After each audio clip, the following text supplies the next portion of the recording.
President, I do need to say a few words about the other serious matter occupying the Congress.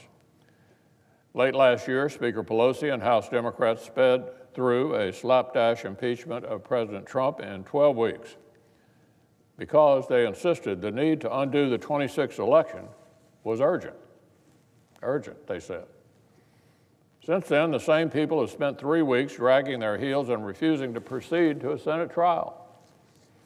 Supposedly, the explanation for this shameless game playing is that Speaker Pelosi wanted leverage to reach into the Senate and dictate our trial proceedings to us. Now, I've made clear from the beginning that no such leverage exists. It's non-existent. And yesterday, we made it clear it will never exist. A majority of the Senate has decided that the first phase of an impeachment trial should track closely with the unanimous bipartisan precedent that all 100 senators supported for the first phase of the Clinton trial back in 1999. There will be no haggling with the House over Senate procedure. We will not cede our authority to try this impeachment. The House Democrats' turn is over. The Senate has made its decision. The 1999 precedent does not guarantee witnesses or foreclose witnesses. Let me say that again. It neither guarantees witnesses nor forecloses witnesses. It leaves those determinations until later in the trial where they belong. I fully expect the parties will raise questions of witnesses at the appropriate time.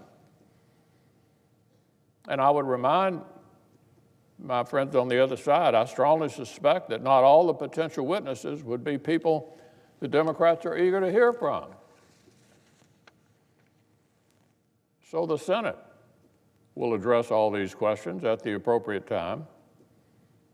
And that is for the Senate and the Senate only to decide, period. Now, even fellow Democrats are expressing public concern over the Speaker's endless appetite for these cynical games.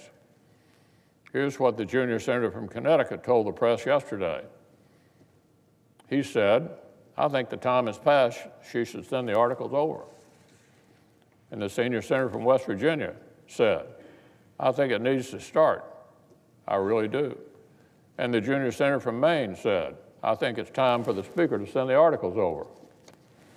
Our Democratic friends are losing patience, just like the American people are losing patience. The country knows this absurdity should not go on. So what are the American people saying?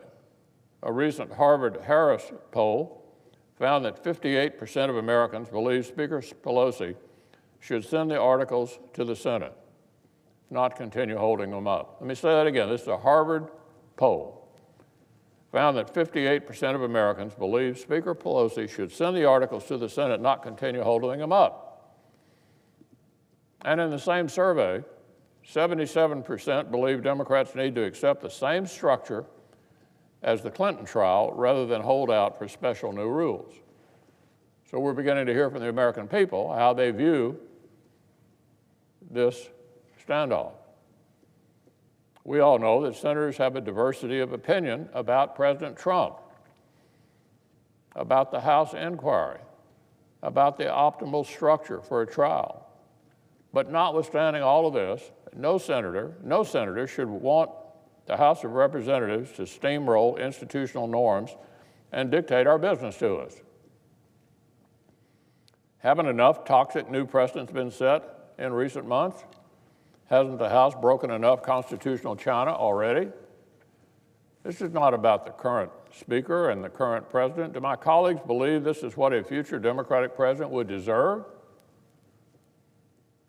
Do they believe it's good for the country? There is a reason the Constitution reads the way it does. The House has the sole power of impeachment. They've exercised it. But it is the Senate to whom the founders gave the sole power to try all impeachments. End of story. And yet, Even as her fellow Democrats are jumping ship, the Speaker is trying to double down. Yesterday evening, in the midst of these deadly serious events, Speaker Pelosi put out yet another statement saying she has no intention to end her political game plan. At the very same time that a global crisis was unfolding in real time, she published yet another Dear Colleague letter saying she intends to keep our Commander-in-Chief in this limbo indefinitely. I'm glad Democratic senators are losing patience with this. I would urge my friend, the Democratic leader, to listen to his own members. My distinguished colleague from New York is the Minority Leader in the United States Senate. He is a senior member of an independent branch of our bicameral legislature. The Senate is not a creature of the House. The Democratic leader does not need to continue to be in thrall to the Speaker. He does not need to keep colluding with outside efforts to supplant the judgment of his own colleagues. Stand up for the Senate. Stand up for our institutions. Stand up for the country.